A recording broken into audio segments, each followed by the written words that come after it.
President Donald Trump is definitely not a fan of his predecessor and has also proven himself to be one who says, at whim, whatever he wants, no matter who it offends. It's an honest and brutal approach to presidency that seems to work considering he keeps on winning as president, and certainly more so in his first year than Barack Obama did in 2 terms.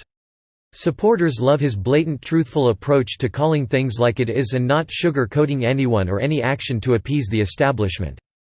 Trump is a president of the American people and a nemesis to career politicians who don't appreciate him draining the swamp and shaking things up. However, in all of his daily Twitter rants, perhaps the best are when he takes jabs at the man whose mess he's done a masterful job cleaning up. The best jab yet came after Obama's recent speech in which he arrogantly touted himself throughout.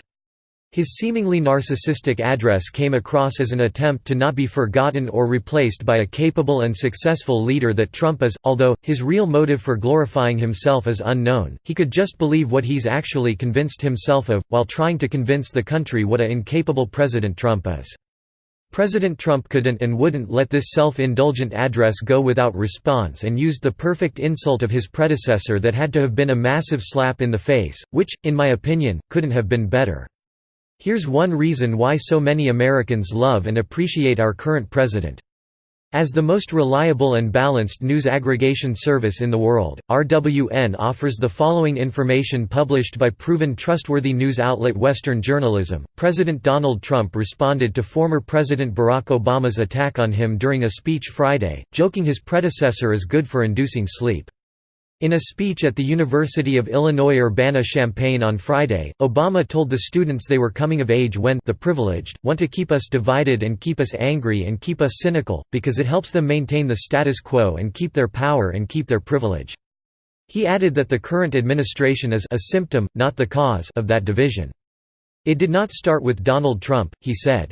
At a Friday campaign fundraiser in Fargo, North Dakota, Trump told the audience he had been asked by a journalist if he watched Obama's speech given earlier in the day.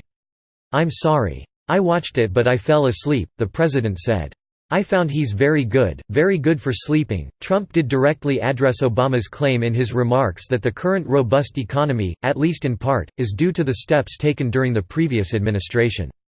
Obama said that under his leadership, the country initiated the longest job creation streak on record and ensured that wealthier Americans paid their fair share in taxes to help folks coming up behind them. Trump responded by saying Obama was trying to take credit for this incredible thing that is happening to our country. "I have to say this to President Obama, it wasn't him. If the Democrats got in with their agenda in November, 2 years ago, instead of having a gross domestic product 4.2% up, I believe honestly you'd have 4.2 down.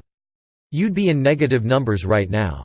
We were heading south, it was the weakest recovery since the Great Depression," Trump said.